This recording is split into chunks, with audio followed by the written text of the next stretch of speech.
다시 한번 최근에 이제 국가적으로 비트코인을 어떻게 채택을 하고 어떤 법안을 내세우고 있는지에 관한 자료들 다시 한번 보면은 일단 글로벌 가상자산 규제 환경이 긍정적으로 전반적으로 변할 것이다라고 내다보고 있습니다. 일단 지금 이 목록에는 좀 빠져 있기는 한데 그 EU 쪽 있잖아요. 앞서도 제가 말씀을 드렸는데 유럽 연합 쪽에서도 미카라는 법안을 이미 발의가 됐고 그게 시행이 이제 12월 30일부터 시행이 됐어요. 그래서 이 유럽 연합은 가상자산 포괄 규제라는 미카라는 법안을 또 만들었고요.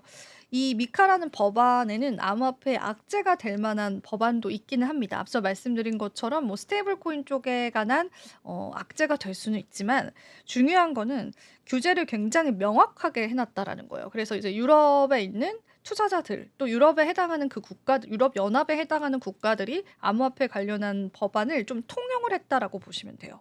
그래서 사실 이제 암호화폐 시장이라는 거는 조금 음지의 시장이다라고 해서 이제 제도권이라든지 규제에 벗어나 있다라는 인식이 초창기에는 있었는데 점점 이게 제도권으로 들어오고 있는 거예요. 그래서 유럽 연합에서도 이제 글로벌 가상자산 투자자들이 많아지는 걸 보고 이제 안 되겠다라고 싶었던 거죠. 그래서 이제 유럽 연합 측에서도 가상자산 법안을 발의를 해서 실제로 이제 규제 명확성을 가지고 가면서 이게 이제 집행이 현재 되고 있는 상황이고 그에 따른 이제 가상자산의 제도권화 요런 부분들의 움직임들이 나와주고 있고 그리고 트럼프는 당연하겠죠. 매번 말씀을 드리죠.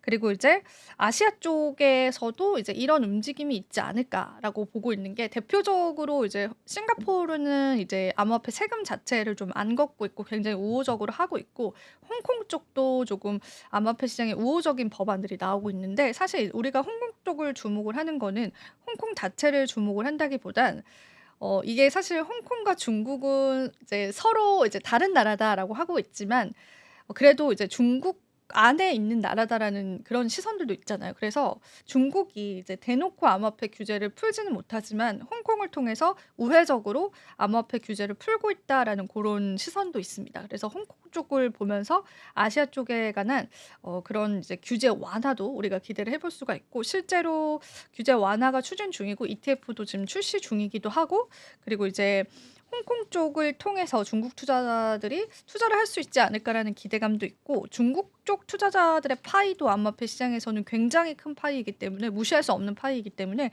아시아 시장 쪽으로의 어떤 규제 완화도 시장에서 좀 기다리고 있다라고 보시면 되겠습니다. 제가 여기 미카 이야기를 한 번만 더 해볼게요. 미카 이야기는 이제 자료는 준비하지 못했는데 한번 여기다 이렇게 적어서 한번 이야기를 드려볼게요. 미카 같은 경우에는 가상자산 사업자의 라이선스 요구사항, 그리고 스테이블코인과 담보, 그리고 자금 세탁 방지와 테러 자금 조달 방지, 소비자 보호, 그리고 가상자산 감독 등에 관한 포괄적인 기준이 명시가 되어 있다라고 해요.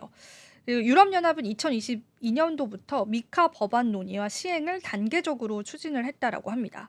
그래서 사실 주요 글로벌 경제권 중에 하나잖아요. 이 유럽연합도 이런 유럽연합이 선제적으로 명확한 가상자산에 관한 규제안을 내놓으면서 이 다른 국가들, 미국, 아시아, 중남미 국가들도 발빠르게 움직이고 있다라고 해요. 왜냐하면 산업 주도권으로 이어질 수 있기 때문에 발빠르게 움직이고 있는 게 또 암호화폐 시장에는 긍정적인 영향을 미칠 수 있다라고 보고 있습니다.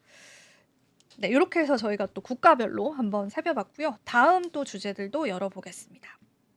이번에는 이제 트럼프 행정부 들어왔을 때 그러면 우리가 또 암호화폐 친화적인 의원들이 얼마나 많은지 한번 점검을 해보면 좋겠죠? 또 저희가 준비한 자료를 같이 한번 보겠습니다. 코인베이스 같은 경우에는 2025년 가상자산 시장 전망 보고서를 통해서 현재 미국의 의회가 그 어느 의회보다도 가상자산에 친화적이다라고 하면서 이 표를 제시를 했습니다. 미국이 가상자산 산업에 대한 규제 명확성을 확립할 수 있는 기회가 왔다라고 표현을 하기도 했습니다. 실제로 여기 보시면은 크립토 친화적인 그런 의원들이에요. 여기 보시면은 프로크립토, 안티크립토 쉽게 이해하시면 돼요. 크립토 안티들 그리고 크립토를 좋아하는 인물들 얼마나 많이 이제 포진이 되어 있냐라는 부분인데 최근에 이제 상원 하원에 관한 결정들도 있었고 또 트럼프 이제 미국 대통령 당선이 되기도 했었고 보면은 이제 암호화폐 친화적인 의석수가 요렇게 압도적으로 많습니다.